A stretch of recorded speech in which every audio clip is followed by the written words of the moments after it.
Students, कैसे हैं आप सब। आशा करती हूँ आप सभी अच्छे होंगे। मैं आदि आप सभी का अपने परिवार फिजिक्स गुरु में आदि स्वागत करती हूँ, जहाँ पर हम पढ़ते हैं ग्रेजुएशन के लिए फिजिक्स और केमिस्ट्री। और आज की हमारी क्लास है बीएससी फर्स्ट ईयर के लिए, जिसमें हम डिस्कस करने वाले हैं हमारे डाइपोल मूवमेंट के बारे में।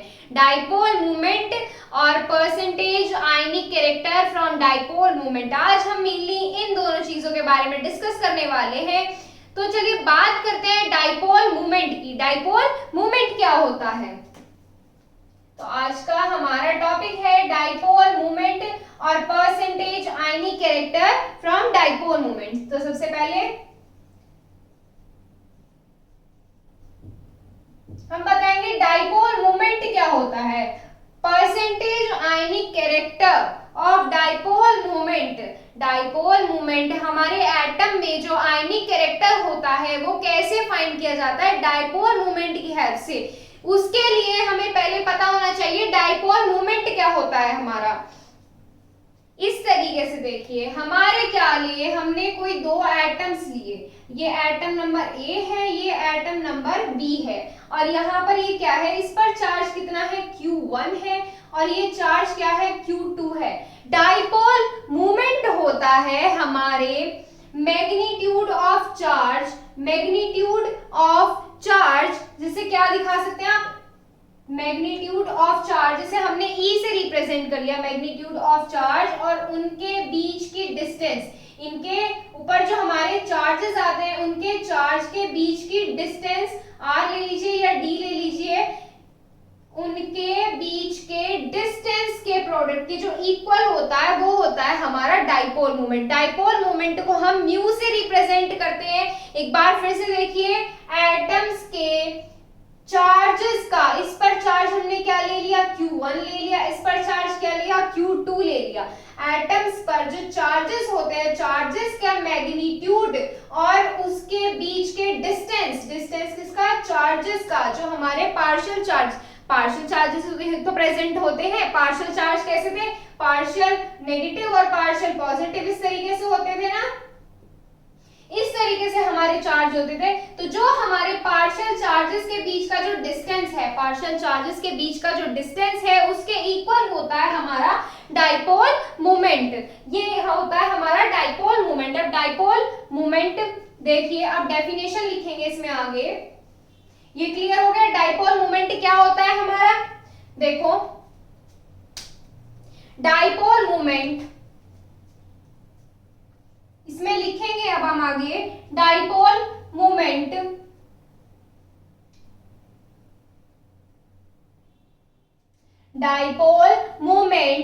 occurs when there is a separation of charge। ये हम जो लिख रहे हैं लाइंस, इन चीजों के बारे में भी हम पढ़ेंगे। पहले ये देखिए, dipole movement occurs when there is a separation of charge, when there is a separation of charge, there is a separation of charge,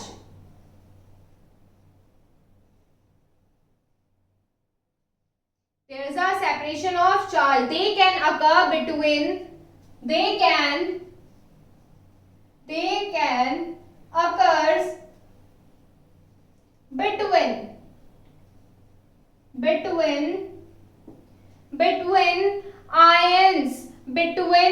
ions,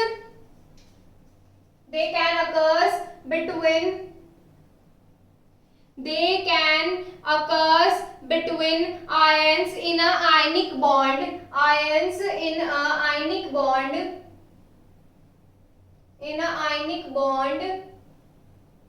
and between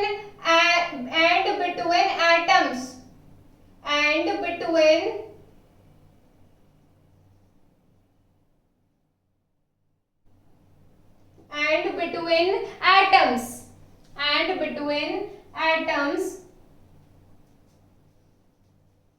in a covalent bond, in a covalent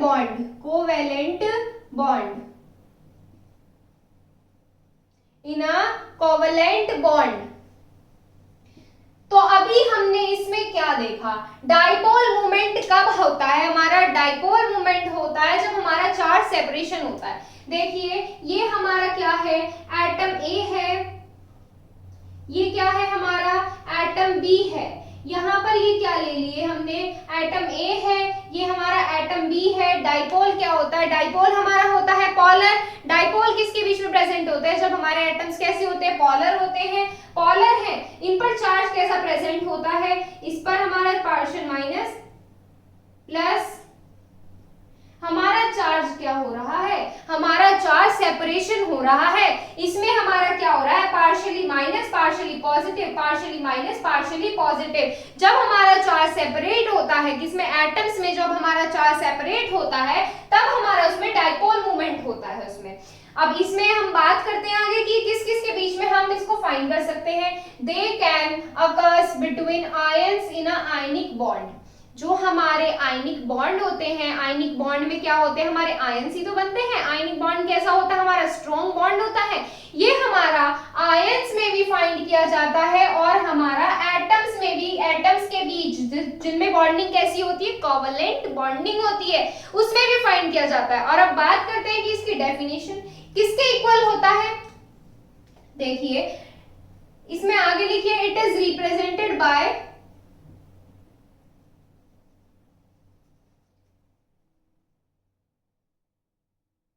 mu से represent करते हैं इसको। It is represented by mu, ये होता है हमारा mu होता है। ये हमारा किसके इक्वल होता है, म्यू हमारा इक्वल होता है E इंटू डी।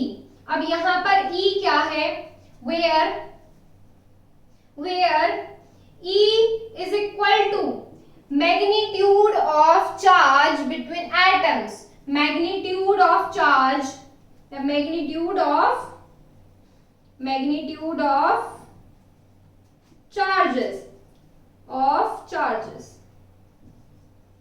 और D क्या है, D है हमारा यहाँ पर distance between partial charges, distance between partial charges के बीच का डिस्टेंस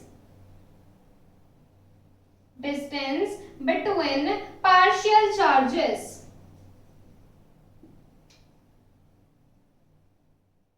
अभी मैंने आपको बताया, क्या बताया, ये जो हमारा यहाँ पर है इस पर क्या मान लिया हमने, इस पर चार्ज मान लिया हमने Q1, क्या मान लिया Q1, और इस पर चार्ज क्या मान लिया, यहाँ पर हमने चार्ज मान लिया Q2।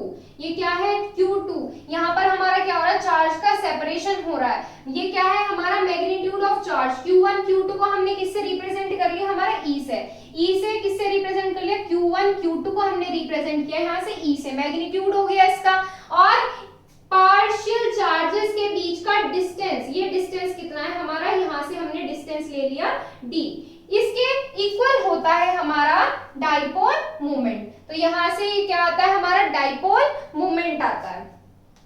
देखिए इसमें आगे क्या देखेंगे, इसमें यूनिट देखेंगे इसकी।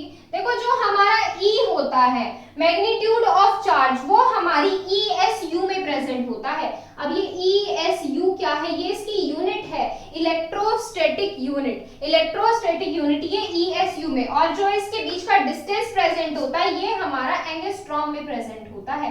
किस में प्रेजेंट होता है, ये होता है हमारा एंगस्ट्रॉम में। इसको नोट कीजिए, इसमें डाइपोल मोमेंट को नोट कीजिए, इसका परसेंटेज आयनिक कैरेक्टर निकालेंगे। देखिए इसमें अब हम फाइंड करेंगे percentage ionic character from dipole moment. ऐसे फाइंड करेंगे हम। अब डाइपोल मोमेंट का इसमें काम क्या है, देखो डाइपोल मोमेंट इसमें यूज किया जाता है मेजर करने में, कोवलेंट बॉन्ड की पोलैरिटी मेजर करने में। अब ये कोवलेंट बॉन्ड की पोलैरिटी कैसे मेजर करी जाती है, देखो हमारा बॉन्डिंग कैसी होती है, हमारे जो स्ट्रॉन्ग बॉन्डिंग होती है वो हमारे आयनिक बॉन्ड होते हैं। जो हमारी आयनिक बॉन्डिंग होती है ये हमारी प्योर नहीं होती, एटम्स के बीच में जो हमारी आयनिक बॉन्डिंग होती है ये प्योर नहीं होती है, मतलब इसमें कंप्लीटली आयनिक बॉन्डिंग नहीं होती है एटम्स में, उसमें कोवलेंट बॉन्डिंग भी होती है। क्या होती है, कोवलेंट बॉन्डिंग भी होती है। ये आयनिक बॉन्डिंग जो होती है प्योर नहीं होती, इसमें कोवलेंट बॉन्डिंग भी होती है। तो हम एटम्स में इसे हम फाइंड करेंगे परसेंटेज आयनिक कैरेक्टर से कि एटम में कितने परसेंट हमारी आयनिक कैरेक्टर होता है, कितना परसेंट हमारा आयनिक कैरेक्टर होता है और कितना परसेंट हमारा कोवेलेंट कैरेक्टर होता है। इससे हमें जो फाइंड करना है वो यही फाइंड करना है कि कितना परसेंट आयनिक कैरेक्टर होता है और कितना परसेंट हमारा कोवेलेंट कैरेक्टर होता है एटम्स के बीच में। तो ये फाइंड करने के लिए हमें हेल्प चाहिए। किसकी हेल्प चाहिए? हमें डाइपोल मोमेंट की हेल्प चाहिए। ये डाइपोल मोमेंट जो होता है ये हमारे कोवेलेंट बॉन्ड की पोलैरिटी फाइंड मेजर करने में हेल्पफुल होता है। तो देखिए इसमें हम क्या लिखेंगे, the value of dipole moment, the value of dipole moment लिखिए इसमें पहले इसमें लिखेंगे फिर बाद में समझेंगे इसको। लिखिए पहले the value of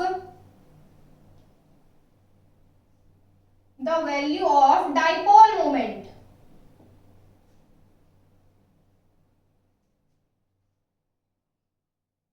The value of dipole moment can be determining can be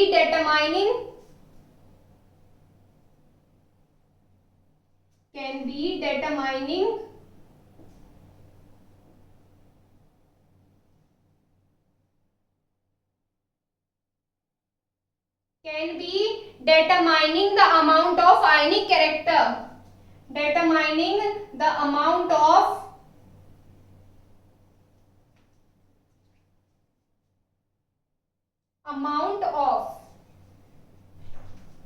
can be determining the amount of ionic character in a bond, ionic character in a bond। यही बताया हमने कि जो हमारी डाइपोल मोमेंट की value होती है वो हम इससे हम क्या डिटरमाइन करते हैं कि हमारे कोवेलेंट बॉन्ड में आयनिक बॉन्ड में हमारा आयनिक कैरेक्टर कितना होता है, ये फाइंड करते हैं हम इसमें। तो देखिए अब यहां से फाइंड करने के लिए देखो जो हमारी पोलैरिटी होती है क्या, या आप इसको किस तरीके से भी लिख सकते हो, dipole moment is used in measuring the polarity in covalent bond, या आप किस तरीके से लिख सकते हो, the value of dipole moment, इस तरीके से भी लिख सकते हो आप, the value of dipole moment, dipole moment is used in measuring, क्या मेजर करने के लिए बताते हैं अभी, इन measuring the polarity, measuring the polarity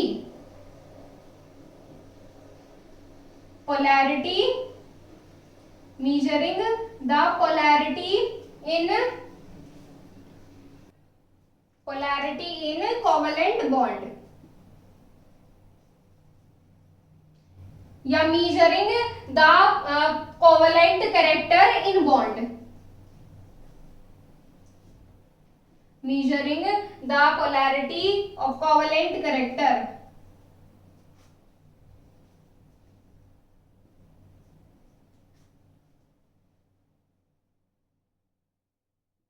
in a bond।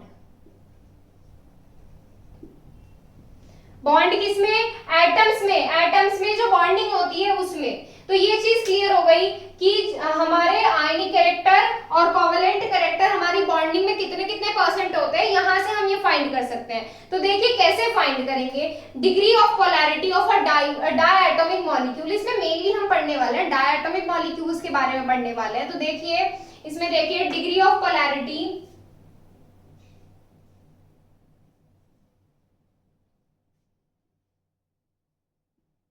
Degree of polarity of किसमें, डाई एटॉमिक मॉलिक्यूल में, of diatomic molecule, of die atomic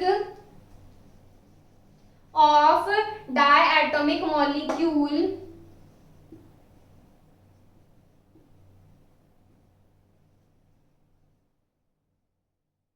directly proportional होती है किसके, डाइपोल मोमेंट के।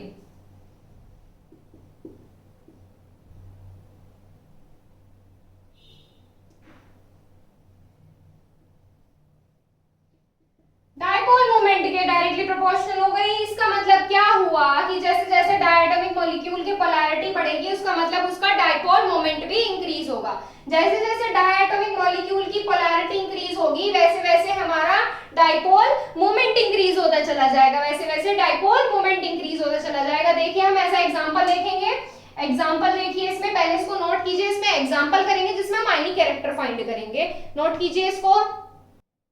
देखो एग्जांपल, देखो इसमें एग्जाम्पल क्या लेंगे हम, HCl बॉन्डिंग ले लेते हैं। अब क्या करते हैं हम, हमारे डाइपोल मोमेंट निकालते हैं HCl के। अभी आपको थोड़ी देर पहले क्या लाइन लिखवाई थी, 2 सेकंड भी नहीं होने पाई है, उसमें क्या लिखवाया था कि जैसे जैसे हमारे डायटोमिक मॉलिक्यूल की पोलैरिटी इंक्रीज होगी वैसे वैसे उसका डाइपोल मोमेंट इंक्रीज होगा। या ऐसे बोल सकते हो कि जैसे हमारा डाइपोल मोमेंट इंक्रीज होगा उसमें हमारे डायटोमिक मॉलिक्यूल की पोलैरिटी इंक्रीज होगी। देखिए इसमें आयनिक कैरेक्टर, पहले हम क्या निकालेंगे, डाइपोल मोमेंट निकालेंगे। क्या निकालेंगे, पहले डाइपोल मोमेंट फाइंड करेंगे। Calculating dipole moment for HCl, calculating of dipole moment, calculating dipole moment.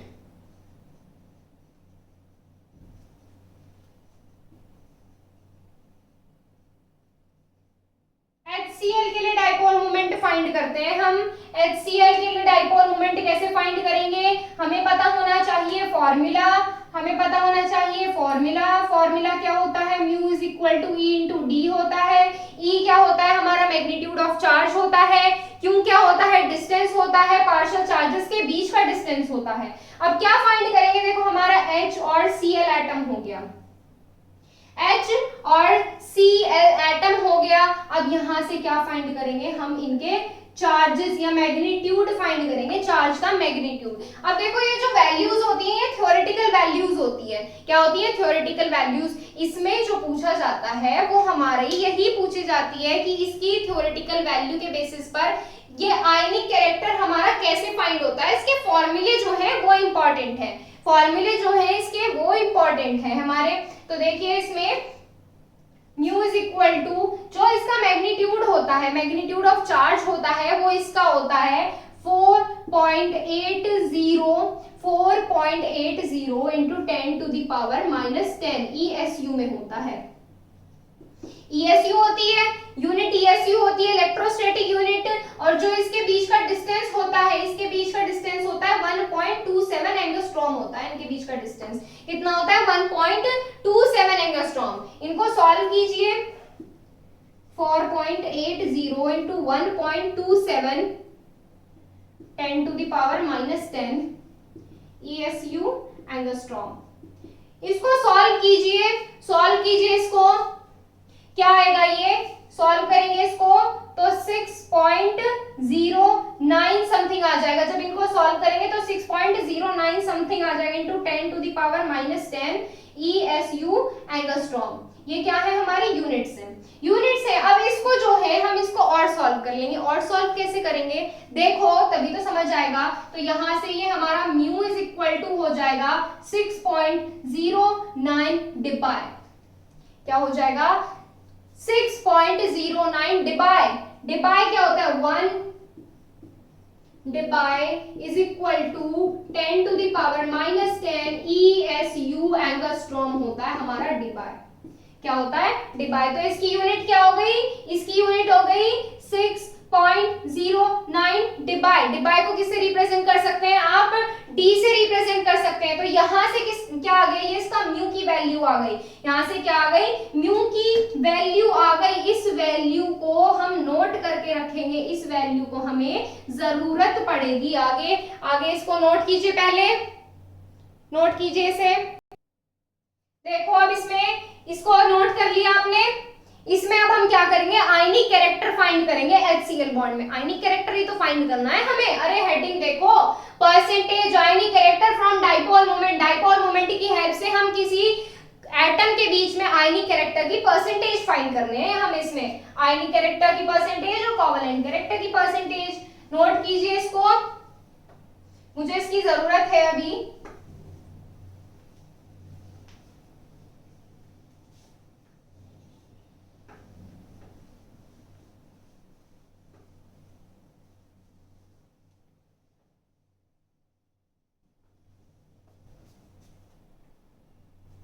देखो अब हम क्या बताएंगे, percentage ionic character in HCl bond. HCl bond के लिए हम परसेंटेज आयनिक कैरेक्टर बताएंगे। तो यहां से परसेंटेज, ये फॉर्मूला है, ध्यान रखिएगा, परसेंटेज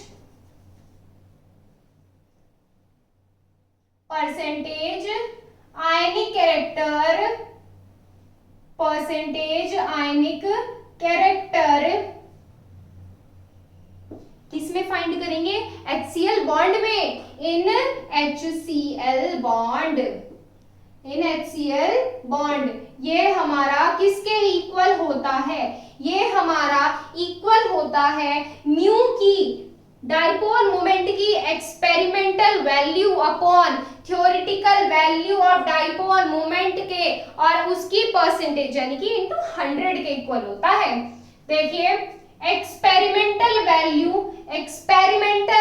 वैल्यू ध्यान से देखना, the experimental value of mu upon theoretical value of mu upon theoretical value of mu into 100। Percentage find करने के लिए यही तो करते हैं, इनटू 100 से करते हैं। अब हमें क्या करना है, एक्सपेरिमेंटल वैल्यू और थ्योरेटिकल वैल्यू बतानी है म्यू की। अब देखो अभी मैंने क्या बताया था कि जो HCl के बीच में जो हमारा मैग्नीट्यूड था, चार्जेस का मैग्नीट्यूड था, ये कैसी थी, थ्योरेटिकल वैल्यू थी। तो हमने ये क्या आई, डाइपोल मोमेंट की हमारी थ्योरेटिकल वैल्यू आई। और एक्सपेरिमेंटल वैल्यू कितनी होती है इसकी, एक्सपेरिमेंटल वैल्यू होती है इसकी 1.03 समथिंग, और हमारी थ्योरेटिकल वैल्यू कितनी आ गई, 6.09 इंटू, ये हो गई हमारी इसकी वैल्यू। सॉल्व कीजिए इसको, क्या आया यहां से, हमारी परसेंटेज आयनिक कैरेक्टर कितना आया यहां से, सॉल्व करके बताइए इसे फटाफट से। यहां से हमारा परसेंटेज आयनिक कैरेक्टर आ जाता है 16.9 के अराउंड, 16.9 या आप इसको 17% कह सकते हैं। 17% कितना आया इसका, आयोनिक कैरेक्टर आया, 17% क्या आया, आयोनिक कैरेक्टर आया यहां से इसका। HCl बॉन्ड में आयोनिक कैरेक्टर कितना हो गया, 17% हो गया। अब क्या फाइंड कर लेंगे, इसकी हेल्प से हम इसका कोवेलेंट कैरेक्टर फाइंड कर लेंगे। कोवेलेंट कैरेक्टर, अरे 100 में से 17 माइनस कर दीजिए, 100 में से 17 माइनस कर दीजिए, कितना आ जाएगा, 83% कितना आ जाएगा, यहां से 83% इसका कोवेलेंट कैरेक्टर आ जाएगा। 83% कितना आया इसका कोवेलेंट कैरेक्टर।